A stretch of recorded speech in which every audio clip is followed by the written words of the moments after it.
My pleasure to welcome to the stage a true leader in the administration who's doing just that, our Secretary of Transportation, Pete Buttigieg. I'm going to invite our wonderful secretary to come join us right now. We're going to get on stage, and we have this pretty good fireside chat thing we do. So come on, Pete, come do it with me.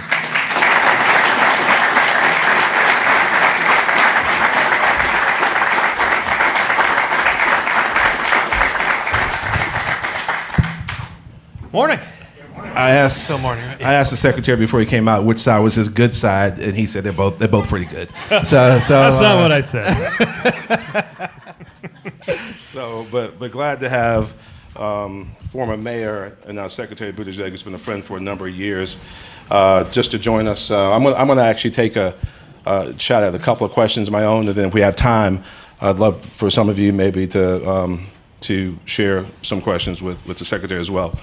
Mr. Secretary, I know that you prioritize meeting with local leaders on the ground as the Department of Transportation implements the historic investments in transportation from the bipartisan infrastructure salon. And the mayor, the secretary, Pete, and I we would come here how often for infrastructure week when we're mayors? I mean, every other week it seemed like. And now we have an infrastructure decade because of the leadership of President Biden. As you travel to rural communities, what have you learned, and how has this informed the way the agency engages with rural communities to meet their needs? Well, thanks. As you said, and of course, Mayor, you and I share the same orientation of engaging at the local level. When I was a mayor, I really believed that local leadership is where most of the action is.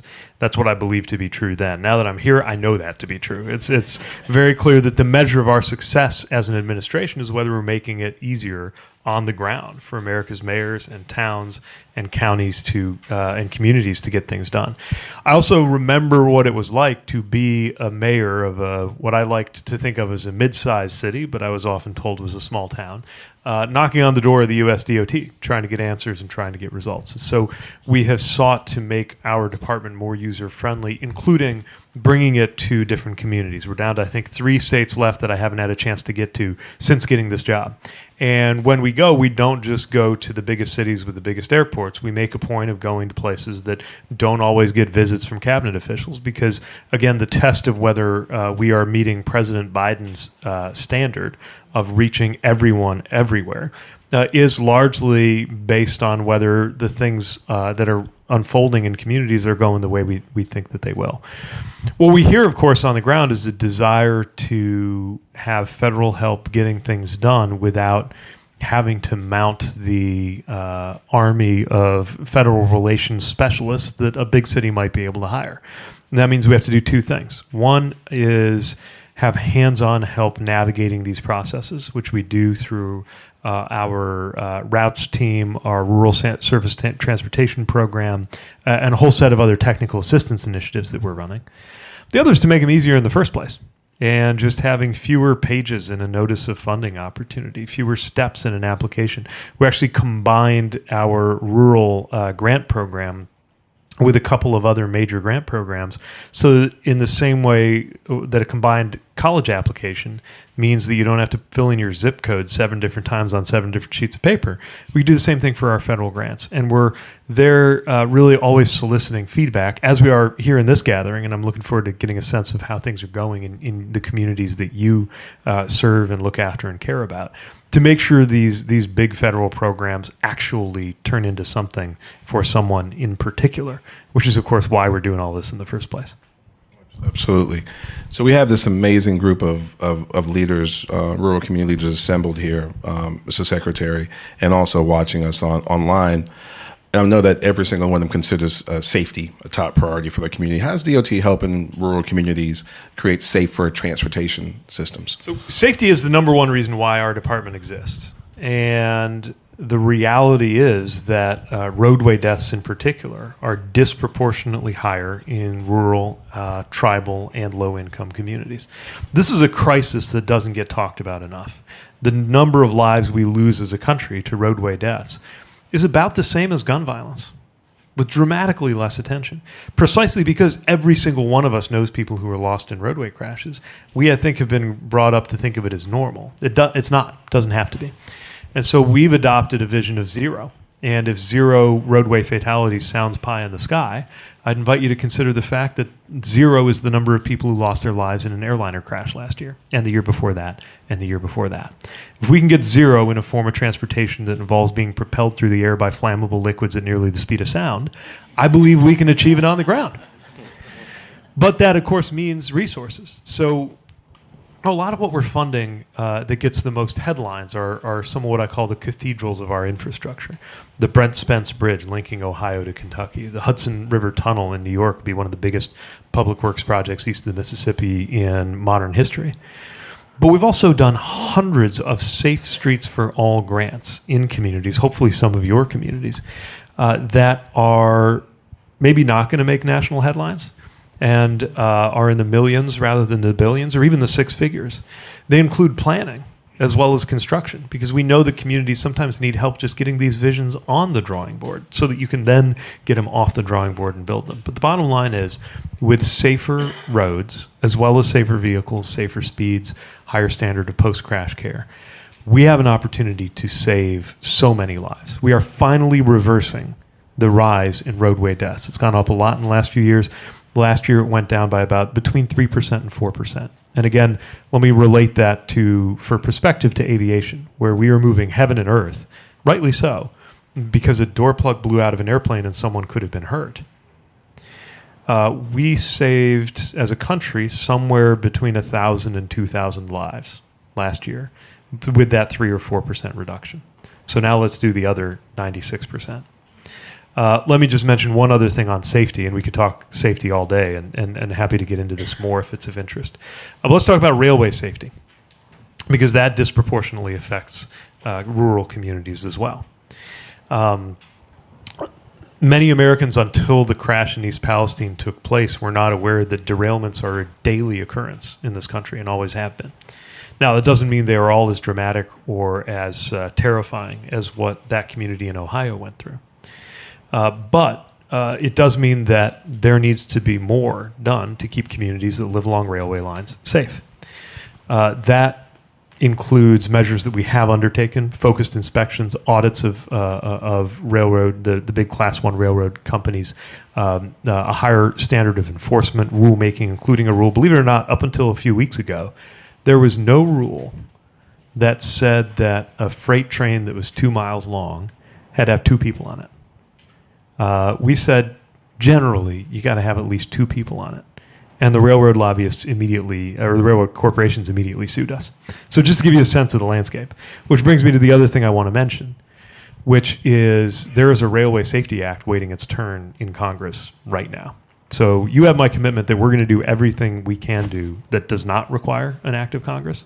But there are a few things that do require an act of Congress, and we are working right now with our friends on Capitol Hill to try to get that done, because I think rural communities can't wait for that peace of mind, knowing that this country has chosen to raise the bar on railroad safety as well.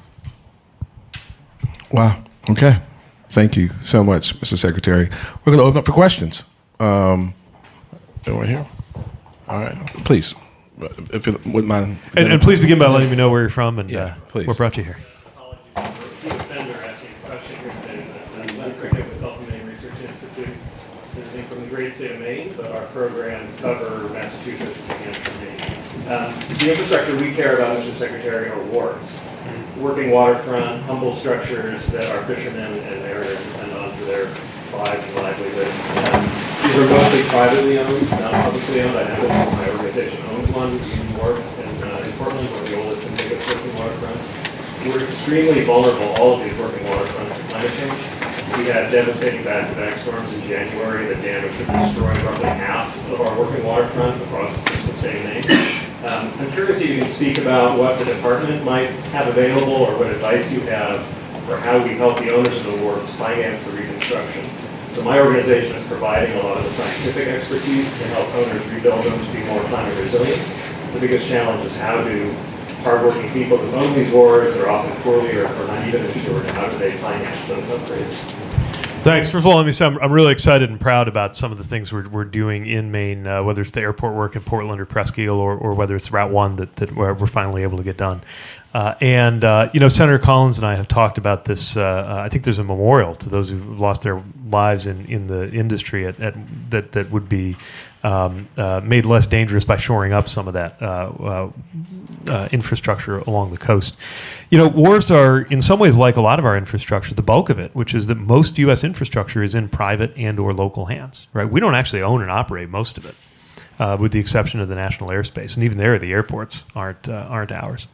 So we're trying to be creative on how we can support those infrastructure owners as they face different kinds of risks, whether it's cyber attack risk or whether it's issues related to more frequent and extreme weather and rising sea levels. I don't want to get out of my depth, so I'll confess I don't know how all of the eligibilities would come into play here, but what I can tell you is that programs in our maritime administration, including our Port Infrastructure Development Program, and programs designed around resiliency, like one we have called Protect. This is one of the things in the Biden infrastructure package that's completely new, is about a $7 billion fund specifically for making our infrastructure more resilient. Because we can't go on, if a road gets washed out or a berth appear, the mode has been we just pay you to put it back exactly the way it was. Well, if it gets washed out again the next year, we got to start asking ourselves, are we doing this right? And, back when I was mayor, we had a 1,000-year flood, and then we had our next one the next year. So we know that we need to be smarter about this. And that's what this program is about, saying, okay, maybe we put it back in a different fashion than how it was left to us. So we'd love to follow up and explore what eligibilities there might be for wharves and those kinds of facilities. But in particular, I want to emphasize when we talk about ports, yes, that can mean the Port of Long Beach and all the containers coming in at a massive facility like that. But some of those most gratifying and important projects we've done have been ports like Tell City, Indiana, where it's basically a floating crane. And we had the funding to just move it onto land, which meant they didn't have to worry about whether the Ohio River was too high or too low when they're getting the pig iron off the barges to take them up to a foundry that accounts for 1,000 jobs in a town of 7,000 people. That's just as exciting to me that we're getting the ball rolling on that funding as the $50 million grants we're doing to bring on-dock rail to the Port of Long Beach. You're very much speaking our language when you talk about being more thoughtful about what infrastructure writ large means. And we'll follow up. I see Rafi's already approaching you with a card from my team to see a little more specifically whether some of the communities on the Maine seacoast that you have in mind might qualify.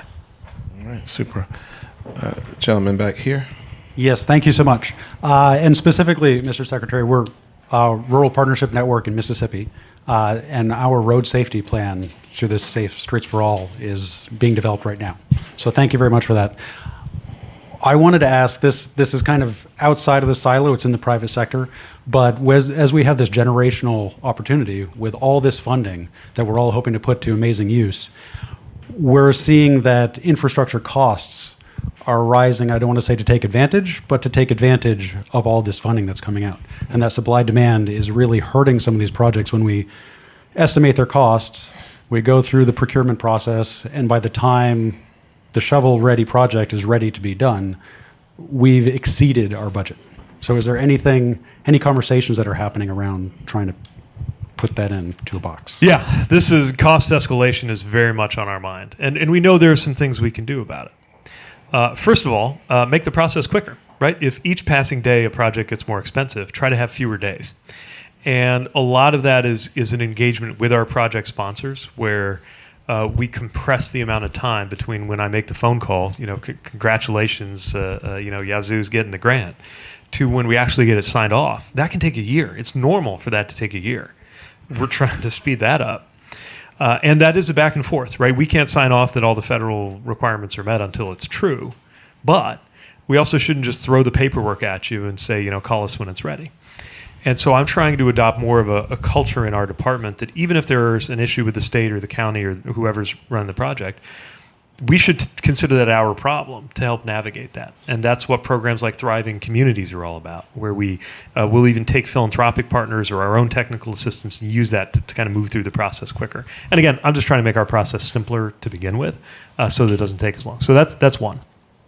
Two, it sounds a little circular, but Some of these projects will help with that. And what I mean by that is one of the biggest inflationary pressures we have in the country has to do with supply chains. So if we can unclog our supply chains, we can actually reduce some of the pinch points that make it more expensive than it should be to, for example, source the concrete or the steel that's going to go into an infrastructure project. And so some of our infrastructure projects will make it more affordable to build infrastructure projects in the long run. The third thing I would say is that the constraints on our supply side is not just supply chains, concrete and steel. More than anything, actually, it's the human side. And so we are investing very actively in the workforce side of things. We're testing the productive capacity of this country. And there's a huge opportunity in that because we're creating these great paying jobs. But it means we've really got to match the talent to the purpose, or it's going to take too long, cost too much, and we will miss a chance to create livelihoods for some people. One thing I would bring to your attention, knowing that many of you wear many hats in your communities and see things across the silos where in the federal org chart it doesn't quite work that way. Many of you touch infrastructure and education and workforce and labor. One thing you should know about is that sometimes transportation dollars can actually go to workforce. I was with the First Lady project in Pittsburgh. They're redoing the airport terminal there. They're actually able to use the construction dollars for on-site childcare at the construction site, knowing that a lot of working parents, including working women, can work on that job if and only if they have childcare. So it's the right thing to do for the families, but it's also the smart thing to do for the project. Not every state is taking advantage of this eligibility. The fact that federal aid formula highway dollars can go in certain ways to workforce purposes.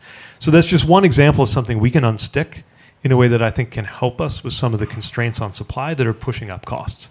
It's an all-hands-on-deck effort to get costs in this country under control. And we think transportation is a big part of the solution, but we're going to have to be imaginative. And I really, again, because so many of you do so many things at once, I think rural leaders are especially well positioned to connect the dots. And then we want to be a good partner with you in getting that done. Fantastic. We have time for one more question. I go there. That was. Good morning. I'm Tricia Purden. I'm the director for the Office of Rural Prosperity for the state of Kansas. One of the initiatives we rolled out was an executive safety committee that focused on Drive to Zero and a dashboard. And what it did was provide all of the rural communities across our state a drilled down viewpoint of the traffic accidents and fatalities they've experienced over the last 10 years, so that on a local level, communities can start tackling these challenges. You talked about some of the programs like Safe Routes to School and rail to trail crossings, and these are the issues that we're seeing on these communities.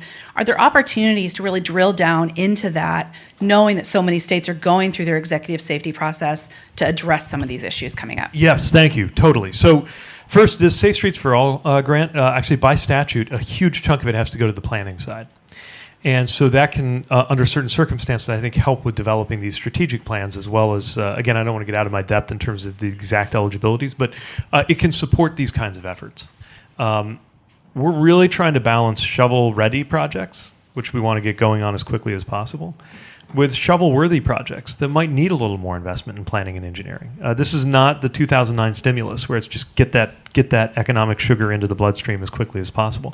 This is, as Mayor Benjamin said, an infrastructure decade. And so we're thinking about what can we do tomorrow and what can we fund just to get it in the works. We're also, though, taking as liberal an interpretation as the lawyers say is appropriate when it comes to what counts as planning. So some of you may be familiar with the concept of what's called tactical urbanism, sometimes putting out hay bales or paint to sketch out what a newly imagined streetscape would be like for a weekend and seeing how it goes, demonstrating something. That might qualify, again, check with a real lawyer, but sometimes that can qualify for these planning dollars too. So I would definitely encourage that. Second is to join some of the networks that we're creating. The Routes network, which is a body we've created within the DOT to try to help connect up some of these rural pieces.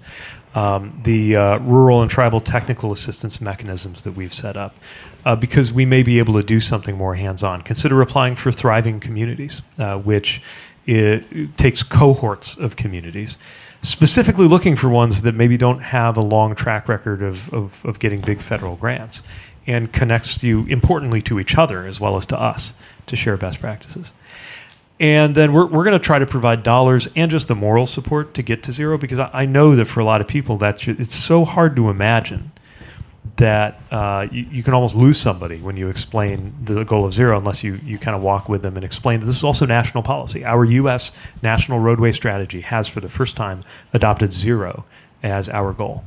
One other thing I would say, look for success where you've found it. Part of how we can help people realize things like zero are possible is point to places that have done it. And I don't just mean places in Norway, although they've done incredible things. There are communities of 50,000 in the U.S., Edina, Minnesota, Evanston, Illinois, Jersey City, and Hoboken in New Jersey. These are communities of 30 to 50,000 people. What they have in common is they've gone at least 1 year with zero traffic fatalities. So find the places that are doing it so that it will encourage others to, instead of like, let's go after this impossible vision, it's let's join this cohort of communities that have achieved this and find out what they've done. A couple, I know I'm going over time, but you're touching on a favorite subject. A couple other things to mention. You mentioned the rail to trail piece, right? I think we have a real opportunity to make clear that that's a safety issue too. Because there's this idea that they're kind of ornamental, right? They're these nice thing to have, but they're like this frill. Why are you spending money on bike lanes when we should be doing, real infrastructure? Well, look, we're doing highways and bridges and railroads and all of that. But often it turns out to be the case that how you can get traction on the biggest category that's going the wrong way in roadway deaths, which is vulnerable road users, as in pedestrians and bicyclists, creating a separated path is often the right answer, or a bike lane, whatever it is, something to make it safer. And rural communities have been, I think, harmed by the old mentality that we've inherited, that the only reason a road would ever exist is to blast vehicles through it as quickly as possible. Speed efficiency matters. But we also need to make sure we have things set up in a way that human beings can kind of peacefully coexist with our own vehicles on these roadways. So take courage in knowing that there are a lot of communities that are getting great results. And then, of course, there's recreational benefit, there's economic development benefit. A lot goes with getting that right. I should probably stop there because there's so many other things that I'd love to get into, but I'm trying to behave myself. But I guess I'll end by just emphasizing again that as you pursue this work, we're here to be a good partner. And we know that our processes can be complicated, and we're working to break those down, make them more straightforward. And I guess the last thing I want to leave you with that I think is important, most of the power and the decisions, even in our especially in our federal programs, are closer to home. So what I mean by that is, for every dollar that you apply to the US DOT and we sit in a room and we do the yeses and nos and support as many as we can and we pick the winners, right? For every dollar that moves that way, there's like 10 that are going out through formulas, through the states, into the MPOs, into other bodies where it is easier to get a meeting than in Washington, D.C. Don't get me wrong. If you want a meeting, we'll do our best to welcome you to the US DOT. But often it's bodies that many of you are actually on, planning organizations, town councils, county organizations, state legislative processes where, unlike Congress, where you actually have to be invited in order to testify, like you can get in, right?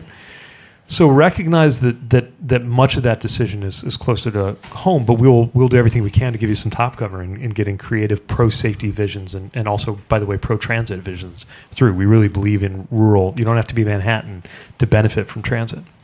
The last thing I want to leave you with is we are at 56,000 and counting. Every time I check, the number's higher. The last time I checked, I think it's 56,000 infrastructure projects funded through the Biden infrastructure package and counting that have been identified that are getting money and moving forward. What every one of those has in common is that it was not invented in the U.S. Department of Transportation headquarters in Washington, D.C. We don't think up any of the projects. We support them. Every project we're funding came to us or went to a state that's getting formula money. And so our whole philosophy here is that the answers aren't going to come from Washington, D.C., but more the funding should. And now it is. And that's what the infrastructure decade is all about. And it is by design set up to be as empowering as possible for local communities, solving the problems that you hear about from the people you serve. And we're going to do everything we can, again, at long last, not just with moral support, but with actual dollars to try to make that happen.